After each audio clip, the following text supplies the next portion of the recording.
नमस्ते, स्वागत करती हूँ आपके अपने चैनल डिवाइन मैसेंजर पर। तो माँ सीता को कितना जानते हैं हम सभी? इतना कि माँ सीता राजा जनक की पुत्री थी, श्री राम की अर्धांगिनी थी, पतिव्रता थी और रावण ने उनका जब अपहरण किया तो राम ने युद्ध करके उनको वापस लेके आए और लेकिन उसके बाद भी उनका जीवन बहुत ही कष्ट में गया और लास्ट में वो धरती माँ को समाहित हो गई। इतना हम सभी लोग जानते हैं, बच्चा-बच्चा जानता है ये श्री राम और सीता की कहानी यही रही है। लेकिन आज इस वीडियो के माध्यम से माँ सीता के उस शाश्वत और एक जो वास्तविक रूप है, उसको आप सभी तक पहुँचाने का आदेश दिया गया। तो हम माँ सीता के चरित्र पर आज बात करेंगे। तो बेसिकली एक डिवाइन फेमिनाइन हम उनको कह सकते हैं। तो डिवाइन फेमिनाइन का चरित्र कैसा होता है और क्यों एक महिला को जागृत होना बहुत ज़रूरी है। यहाँ पर जागृति से मतलब है आत्म जागृत। यहाँ पर ऐसे जगने वाली बात नहीं है, यहाँ पर है आत्म जागृति की ओर उन्मुख एक महिला जो भीतर से जागृत है, अवेकन है, उस परम शक्ति से जुड़ी हुई है, उस सीता के उस रूप का, उस शक्ति स्वरूप का यहाँ पर हम बात करेंगे। क्योंकि आध्यात्मिक तल पर अगर देखा जाए तो यूँ तो हम सभी जानते हैं कि हर एक जीवात्मा में जो कि मनुष्य के रूप में जन्म लिया है, तो सबके भीतर ही एक फेमिनाइन एनर्जी है, एक मैस्कुलाइन एनर्जी है, हम सभी जानते हैं। लेकिन आज यहाँ पर जो सीता माँ के चरित्र को लेकर बात हो रही है, तो वो एक सिर्फ यहाँ फेमिनाइन एनर्जी के परसेप्शन में ही ये चर्चा आज होगी। तो क्यों होना चाहिए हर एक महिला को जागृत, और माँ सीता कैसे जागृत थी? क्योंकि माँ सीता के बारे में बहुत ज़्यादा तो रामायण में या जो और कुछ ग्रंथ लिखे गए हैं तो थोड़े बहुत, तो उनमें ही थोड़ा बहुत लिखा हुआ है। लेकिन जैसे कि माँ राधा को बहुत हाईलाइट किया गया, और लेकिन माँ शक्ति के सारे अवतारों के बारे में काफ़ी चर्चा है, लेकिन माँ सीता के बारे में ऐसा कुछ ज़्यादा बहुत पढ़ने सुनने को नहीं मिलता है। और उनका जो एक रूप हमारे सामने रखा गया है, तो वो सिर्फ इतना ही है कि वो लक्ष्मी माँ का अवतार थी। तो हम सभी जानते हैं शक्ति स्वरूपा थी, लेकिन फिर भी उनके ना उस एक शक्ति रूप को साइड किया गया, उनको उतना हाईलाइट नहीं किया गया जो वो एक्चुअल में थी। और ख़ासकर जो शिव शक्ति संयोग में है, तो उनके लिए ये वीडियो बहुत ही फ़ायदेमंद हो सकती है, लाभकारी हो सकती है। तो हम बात करते हैं माँ सीता की। माँ सीता धरती पुत्री, तो साक्षात एक डीएफ के गुण कैसे होने चाहिए, हम माँ सीता से भलीभांति सीख सकते हैं। क्योंकि जहाँ धरती पुत्री होने के नाते उनके भीतर जो गंभीरता थी, उनके भीतर जो स्थिरता थी, आज शायद हम सभी के भीतर नहीं है। उनका पहला गुण हमें उनकी जैसी गंभीरता, एक धरती पुत्री होने का मतलब ही है ग्राउंडेड एनर्जी, जो कि अपनी जड़ से जुड़ी हुई है, अपनी ज़मीन से जुड़ी हुई है, अपनी रूट से जो जुड़ी हुई है, विचलित नहीं होती। इतने कष्ट माँ सीता साक्षात माँ लक्ष्मी का अवतार थी, इतने कष्ट उनके जीवन में आए, हम सभी जानते हैं। और अगर हम शिव शक्ति संयोग की बात करें तो जब इसमें हम सभी जानते हैं कि फेमिनाइन एनर्जी ही सबसे पहले अवेकन होती है, और जब वो अवेकन होती है इतने सारे डार्क नाइट ऑफ फेजेस से गुजरती है। क्या माँ सीता नहीं गुजरी थी? और लेकिन वो एक ग्राउंडेड उनकी एनर्जी, जो धरती पुत्री होने के जो भीतर एक जो जेनेटिक उनके अंदर था, एक ऐसी विचलित परिस्थितियों में भी खुद को खड़ा रखना, कभी विचलित नहीं हुई। एक महलों में पलने वाली राजकुमारी, जब उसको वनवास उनके पति को वनवास में जाने की आज्ञा मिली, तो भी वो विचलित नहीं हुई, बल्कि अपने पति का साथ देने के लिए वो वहाँ पर खड़ी हुई। और रामायण में साफ लिखा है, श्री राम ने इतने ज़्यादा उनको भय दिखा है, कितने तरह तरह के सामाजिक जो भय होते हैं कि लोग क्या कहेंगे ये भी, या मेरे परिवार वाले क्या कहेंगे, या मेरे माता पिता की देखभाल कौन करेगा, और यहाँ तक कि वन में क्या कुछ हो सकता है। तो ये सारी भय उनको दिखाए, सब तरह के उन्होंने हथकंडे अपना लिए। लेकिन माँ सीता एक पतिव्रता स्त्री, जो कि हर हाल में सिर्फ अपने ही डिवाइन काउंटर पार्ट को वो चुनती हैं। सारे सुख उन्होंने एक साइड कर दिए और बदले में सिर्फ अपने डिवाइन काउंटर पार्ट को चुना, उनका साथ चुना। और जब श्री राम ने उनको जंगल के राक्षसों का जानवरों का भय दिखाया, तो भी माँ सीता भी जानती थी कि जंगल में रहना इतना आसान नहीं है। जानवरों के साथ-साथ जो राक्षसों की कुदृष्टि होती है, वो शायद जानवरों से भी ज़्यादा घातक होती है, क्योंकि वहाँ एक स्त्री शक्ति के शीलभंग होने का, उनके साथ कुछ भी गलत होने का अंदेशा ज़्यादा बढ़ जाता है। तो लेकिन माँ सीता अंदर से जानती थी कि मेरे साथ मेरे प्रभु हैं। तो सीता जैसा समर्पण, उनका पहला गुण उनकी गंभीरता, उनका ग्राउंडेड एनर्जी में होना।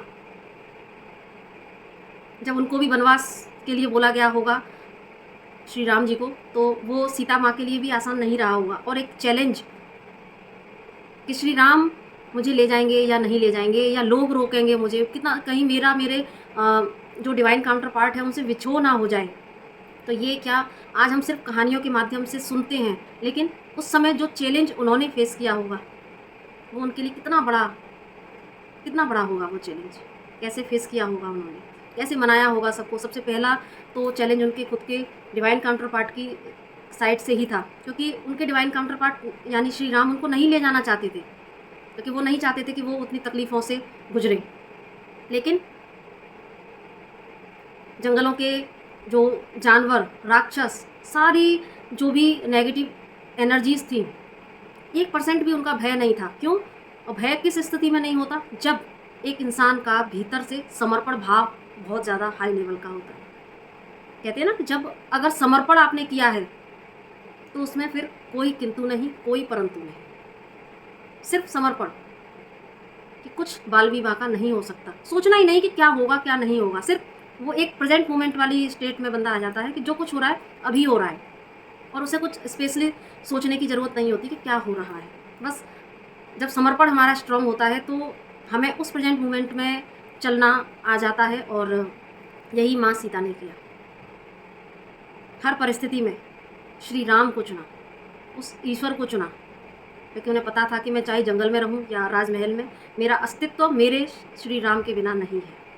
यहाँ दो परसेप्शन में ले सकते हैं कि एक तो हमें कि एक डीएफ हर परिस्थिति में अपने ईश्वर का चुनाव करे, और दूसरा अपने डिवाइन काउंटर पार्ट का चुनाव करे। इससे आगे बढ़ते हैं। तो जब सीता माँ का अपहरण हो जाता है, तो क्या आसान था रावण की लंका में रहना? वन में तो जो उन्होंने सहा, वो तो सहा ही, लेकिन खुशी खुशी उन्होंने सहा, क्योंकि वो साक्षात शक्ति स्वरूपा थी। समर्पण के साथ साथ वो साक्षात शक्ति माँ लक्ष्मी का अवतार थी। क्या वो इतनी साधारण थी कि वो जरा से उससे डर जाती? जरा सी कोई भी प्रॉब्लम आती तो उनसे डर जाती? श्री राम अगर साक्षात जगदीश हैं, साक्षात नारायण हैं, वो साक्षात लक्ष्मी माँ है। वो माँ दुर्गा की भी शक्ति उनके अंदर है। इसलिए आप देखते हैं ना कि माँ दुर्गा के जो 3 रूप हैं, माँ सरस्वती, महालक्ष्मी, महाकाली, तो जितनी शक्ति माँ दुर्गा में है, उतनी ही शक्ति माँ काली में, माँ लक्ष्मी में भी है, माँ सरस्वती में भी है। सब ये सारी शक्तियाँ एक हैं। समय समय पर जिस अवतार की ज़रूरत पड़ी, उसी अवतार को उन्होंने धारण किया। तो क्या माँ सीता में वो शक्ति नहीं थी कि वो स्वयं की रक्षा कर सकती थी? कर सकती थी। और अपने इस हथियार का, अपनी इस शक्ति का इस शक्ति को उन्होंने कहाँ दिखाया? रावण की लंका में। एक राक्षस के लिए कितना मुश्किल था कि वो सीता का अपहरण किया, सीता को उन्होंने तरह तरह के प्रलोभन दिए, और क्या राक्षस के लिए कोई ज़रा मुश्किल था? एक हाथ पकड़ता और राजमहल में ले जाता। लेकिन क्या ऐसा रावण कर पाया? आप सभी जानते हैं, नहीं। लेकिन क्यों? क्योंकि सीता के भीतर का वो तेज, और वो तेज किसका था? वो तेज था उस डिवाइन से एकाकार का तेज। आत्म जागृत थी, ब्रह्म ज्ञान में निष्ठ थी, उस ब्रह्म से जुड़ी हुई थी। हर पल अपने उस इष्ट के चरणों के ध्यान में रत थी। एक समर्पण। और जब एक महिला जागृत होती है, तो उसका जो ऑरा होता है वो अपने आप में इतना पावरफुल हो जाता है कि कोई उसकी तरफ एक कुदृष्टि नहीं देख सकता, कुदृष्टि डाल ही नहीं सकता। तो उसके भी कर्मा बनते हैं। तो यहाँ सीता का जो तेज था वो उनकी आत्म जागृति का तेज था, अवेकन थी कंप्लीट। कितने सारे डार्क नाइट ऑफ फेजेस को वो गुजर के आ चुकी थी, क्योंकि रावण की लंका तक पहुँचते पहुँचते सीता ने भी न जाने कितने दुख सहन कर लिए थे। सिर्फ अपने पिता के घर थी तब तक उनका जीवन ठीक ठाक था, लेकिन बाकी तो अगर हम एक इस शिव शक्ति संयोग से भी यहाँ कंपेयर करें तो जैसे ही उनका अपने डिवाइन काउंटर पार्ट के साथ में जब मिलन हुआ, उसके बाद से ही उनके जीवन में चैलेंजेस आना शुरू हो गए। सीता जो साक्षात शक्ति स्वरूपा भगवान शिव के धनुष को जो उठा सकती थी, क्या वो अपनी रक्षा नहीं कर सकती थी? लेकिन उन्होंने यहाँ पर एक उदाहरण पेश किया कि अपने डिवाइन काउंटर पार्ट के कर्मा में हस्तक्षेप नहीं किया। उनको पता था कि मेरे डिवाइन काउंटर पार्ट, मेरे प्रभु श्री राम इस समय अपनी कर्तव्यों को पूरा कर रहे हैं। फिर वो उस समय जो उनका कर्तव्य था, उस युग का, उस समय का जो उनका कर्तव्य था, वो था अधर्म का विनाश करके धर्म की रक्षा करना।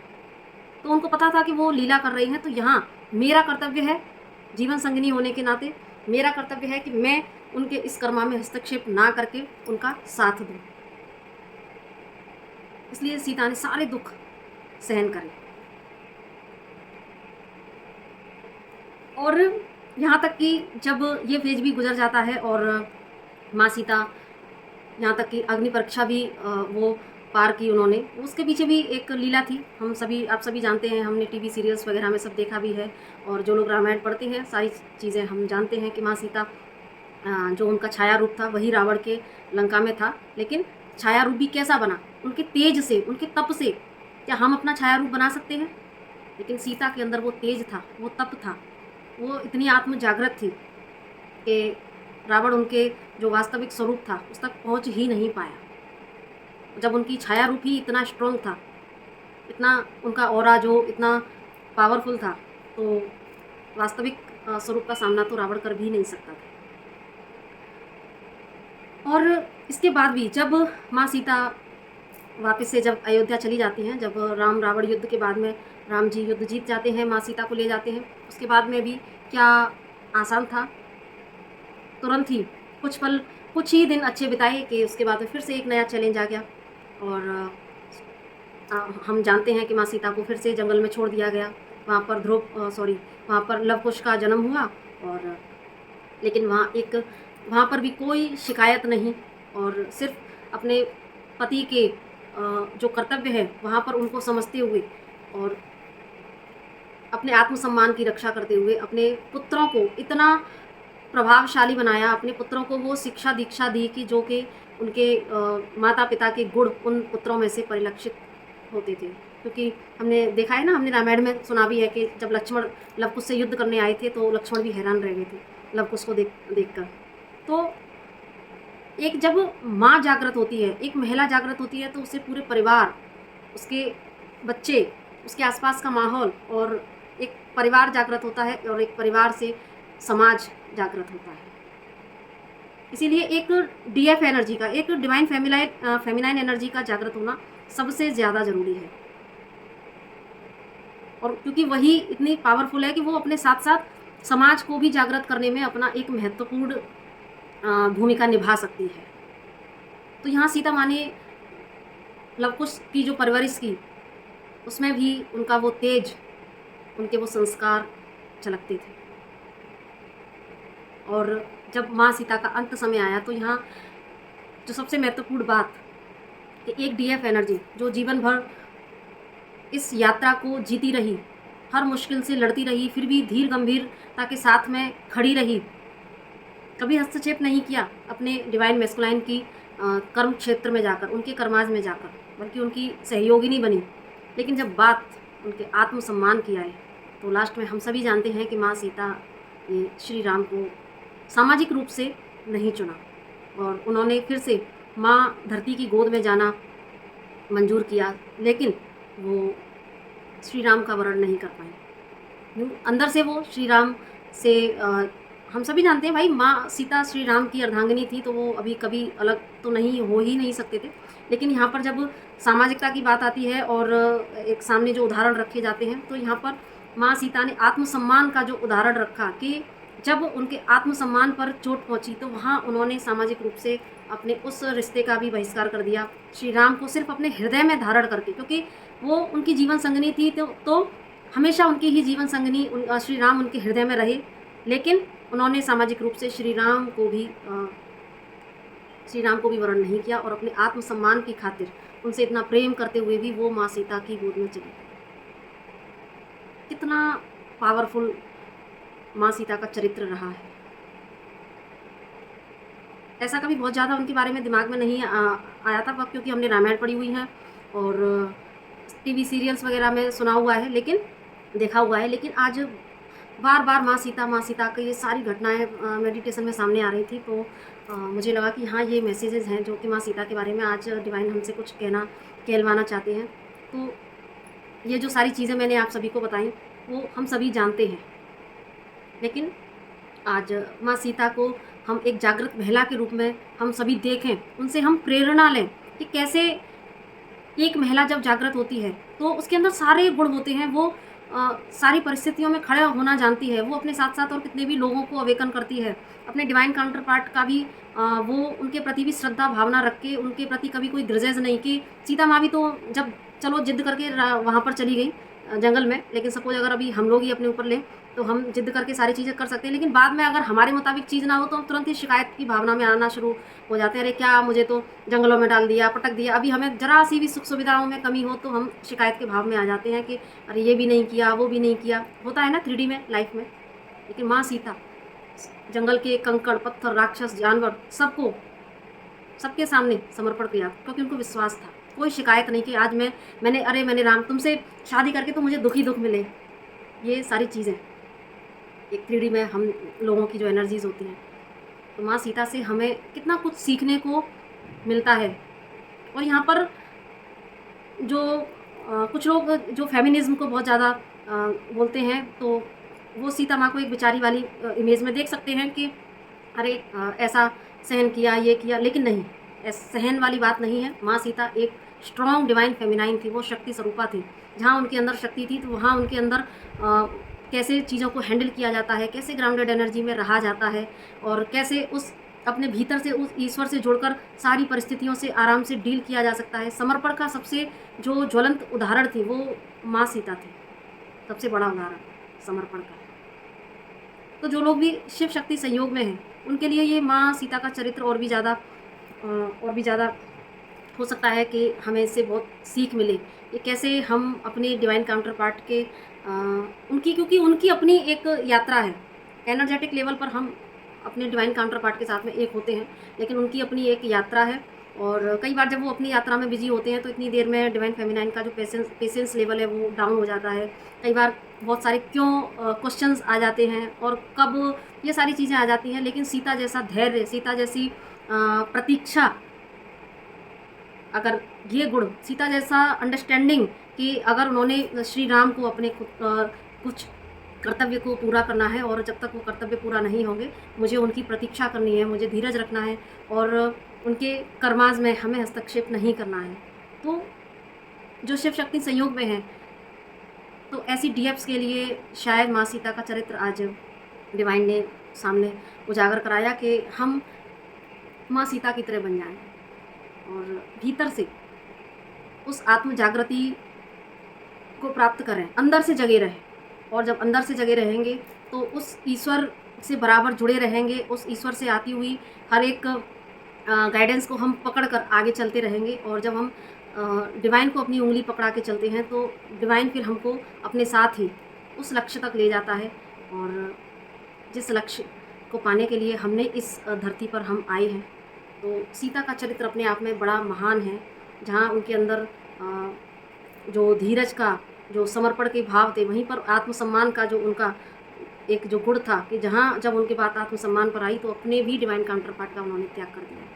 तो ये सारे गुण, लेकिन हम तो इस जर्नी में कई बार कितने ऑब्सेशन में चले जाते हैं कि अपना आत्मसम्मान को भी दाव पर लगाकर और अपने डिवाइन मैस्कुलाइन के पीछे भागते रहते हैं। हालांकि ये कुछ स्टार्टिंग के फेजेस में ही होता है, लेकिन धीरे धीरे जब समझ में आती हैं चीज़ें तो एक शक्ति के रूप में डिवाइन फेमिनाइन कन्वर्ट होती ही है। लेकिन जो इसके ऊपर काम करना चाहती हैं वो लेकिन कई बार कुछ डीएफ्स लगातार सिर्फ इसी ऑब्सेशन में रह के अपनी जर्नी को भी डिले कर लेती हैं। तो अब पता नहीं ये क्या मैसेजेस डिवाइन ने या सीता माँ के ज़रिए से दिलवाए, लेकिन मुझे इनसे बस एक प्रेरणा मिली कि हमें, क्योंकि ये मिस्टेक्स हम सभी से होती हैं, तो कैसे हम माँ सीता के चरित्र से कुछ सीख सकते हैं। तो आई होप आपको ये वीडियो अच्छी लगी हो, और अगर अच्छी लगी हो तो लाइक, शेयर और सब्सक्राइब ज़रूर कीजिएगा। और ऐसे समय समय पर हमारे ही इतिहास से जो है और पुराणों से, वेदों से चरित्र आते रहें, डिवाइन हमसे कुछ बुलवाते रहें। इसी के साथ मैं अपनी वाणी को विराम देती हूँ। नमस्ते।